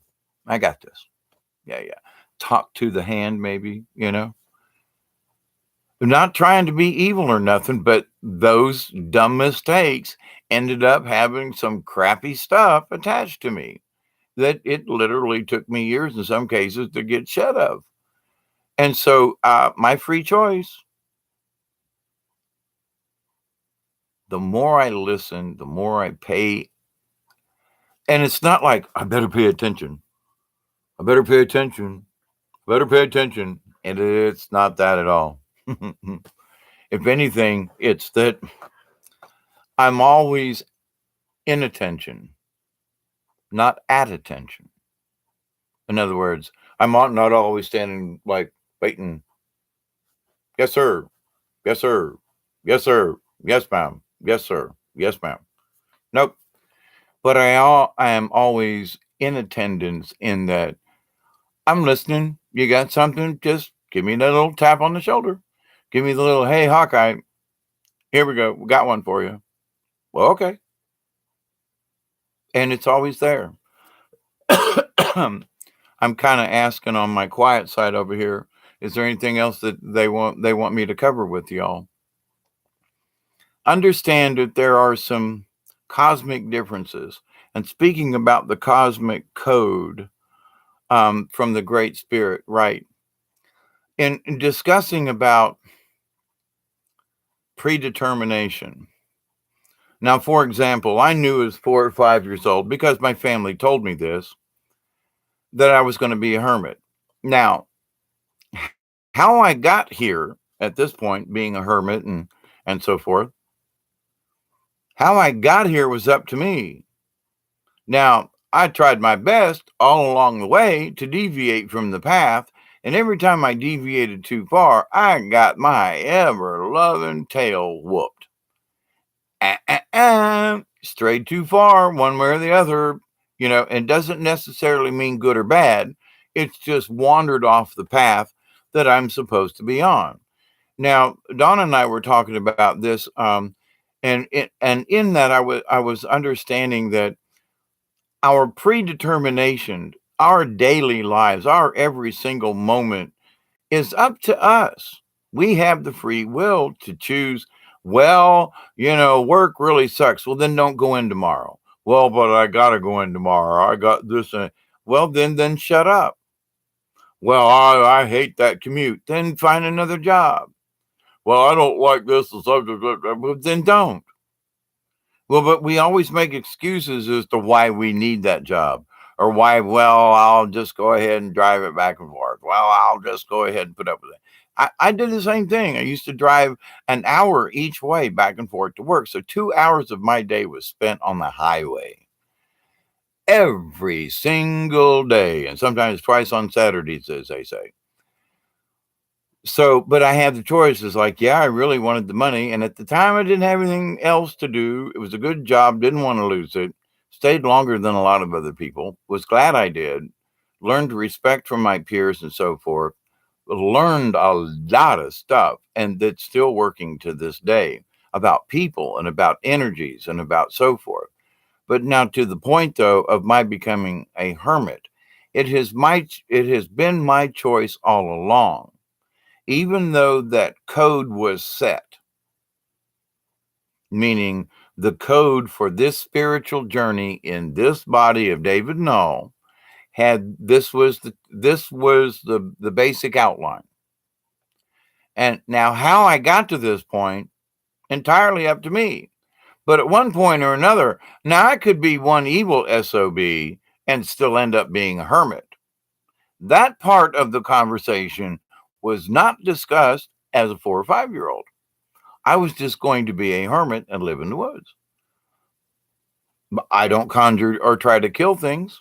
I hate the fact that I lost 4 chickens in the last week for my good laying hens, and I can't find the culprit. I think I found out where they were sneaking in, though, but and I'm going to have to deal with it. And it might mean that I have to kill something. I don't like that. I'd rather prevent it. But hey, 4 chickens gone, oh, that I've had for several years, good layers. Ho, ho, ho, ho. We got to fight about this one, you know? So, self-preservation kind of thing. And my chickens. I hate going out there and seeing dead chickens in the chicken pen. Not my kind of want to wake up to kind of thing. Have coffee and go pick up dead chickens. Nah, I don't want to do that. Anyway, so with the soul and the code and so forth, we have a choice. I could be one evil SOB. I could be doing stuff. I could be, I don't know, I could be stealing kids off the street and I'm hiding them in the swamp. I mean, there's all kinds of number of things that I could be doing or could have done or whatever that I just absolutely, in my cosmic code of things, I was going to become a hermit. What I got and what I did when I got here was up to me. Now, I chose Mother Mary. I chose the angels. I continue to choose the angels, but I've been infected, affected, injected, and neglected by the dark side too many times. So, the biggest thing is protect yourself. Say it out loud daily. I am protected by the spirit of all things good. You don't have to pray to a God. I am protected by the spirit of all things good.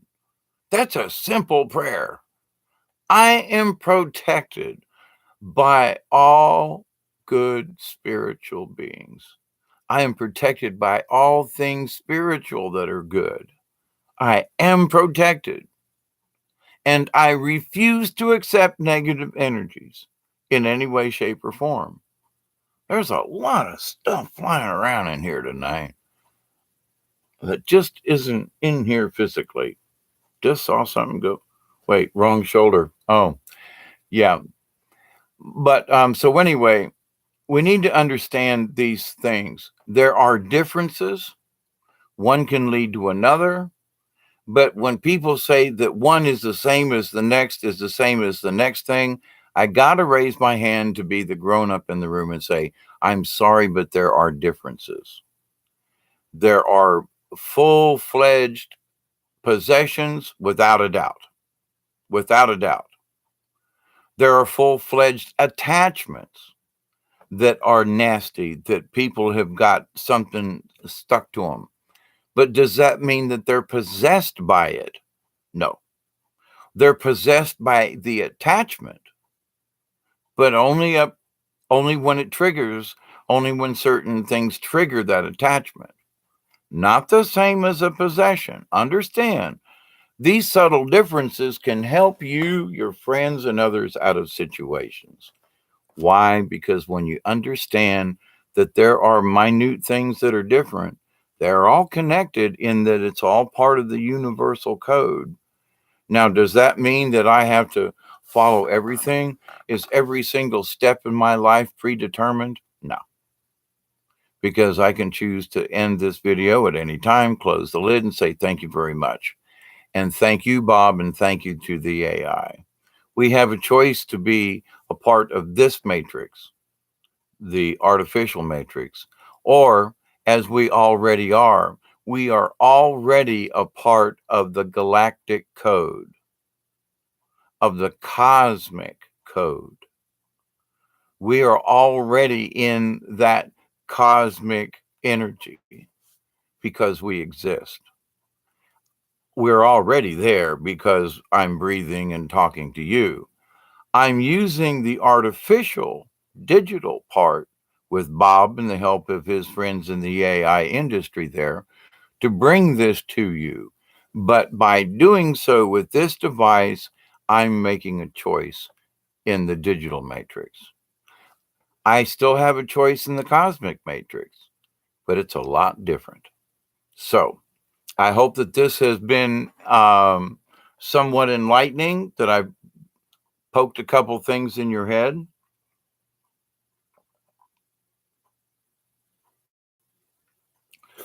Give yourself a different point of view.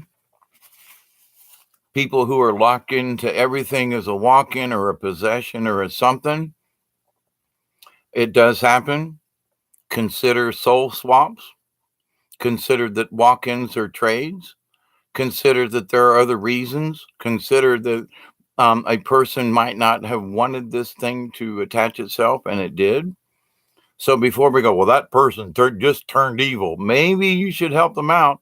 Maybe it's a warning sign that you should help out as a human being to another human being.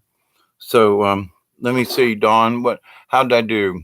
I'm not looking for points, but I'm hoping that I covered stuff.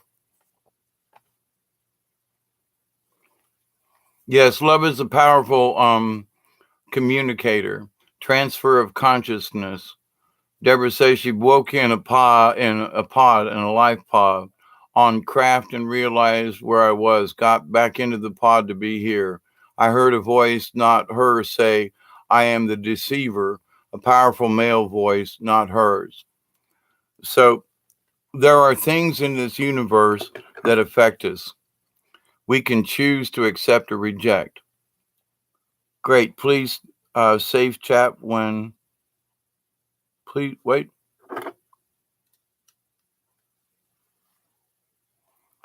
Great. Please save chat when uploading. Thank you. Yes. Thank you very much. So to all of you out there, I hope that this has been at least a conversation to consider. And the more we understand about the slight differences in the universe, the more we're able to adapt to them, to learn, to accept, and to and reject those things which we find important. So be careful out there. Always make sure it's your spirit guide. Never allow anybody else in. You have the power. We do always. So, and if you think something's got a hold of you, you got to be smart enough to go, there's a part of my behavior I don't like. Maybe that's an attachment. Maybe it's something that you unwittingly allow. I know when I used to fly off the handle, I'd go, that ain't me. And it wasn't, but it was because I allowed it. So in that, every day is a lesson, every day is a learning, every 10 seconds is a learning experience for me these days, because I am allowing the energy and the wisdom of the universe to enter and be a part of my life. So I'm going to close with the prayer as I normally do. And I love the prayer because I send it out with positive intent to each and every one of you. I continue to pray that each and every one of you will continue to accept and receive the blessings from the universe. I continue to pray that each and every one of you, your friends, your family, your relatives, and all of your relations, that you will continue to accept and receive the healing, the wisdom, and the knowledge from the Creator, from the quantum that is all things. I continue to pray that each and every one of you will continue to accept, receive, and share these wonderful gifts that are always available in the universe. Remember, we are each other. We are brothers and sisters in all things. Each one of us are angels. Each one of us was made in the image and likeness of the Creator. That means we are true, wonderful spiritual beings. But it's our choice in the universe to follow the code. And the universal code is do no harm to any other being. So, with all the blessings I can muster, I sincerely mean it. I sincerely hope that I believe that our side's winning. I absolutely believe it. I see more and more people who are turned off to the AI, who really are putting their phones down, who are turning off their televisions, and who are going back to nature, and who are starting to listen to the Creator, listening to Mother Nature. We got this. Might take us a little while. There's still some craziness going on coming up, but we've got to stay positive. And here in these last few hours, the Schumann resonance, we've been having a whiteout. So, energies from the universe, are affecting our DNA code, along with these crazy folks through chemtrails and nanoparticulates. Topic for another discussion.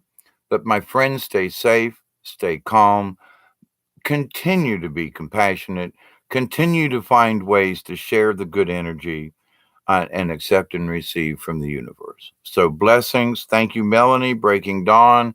Pamela, if you're still up there, anybody else who's there, thank you, Breaking Dawn, for hanging out and making sure I covered subjects. So, with that, TTFN from South Georgia. Ta ta for now. Too little tea for the little tots. Yes. Time for tea, time for love, time for compassion. Ta ta for now.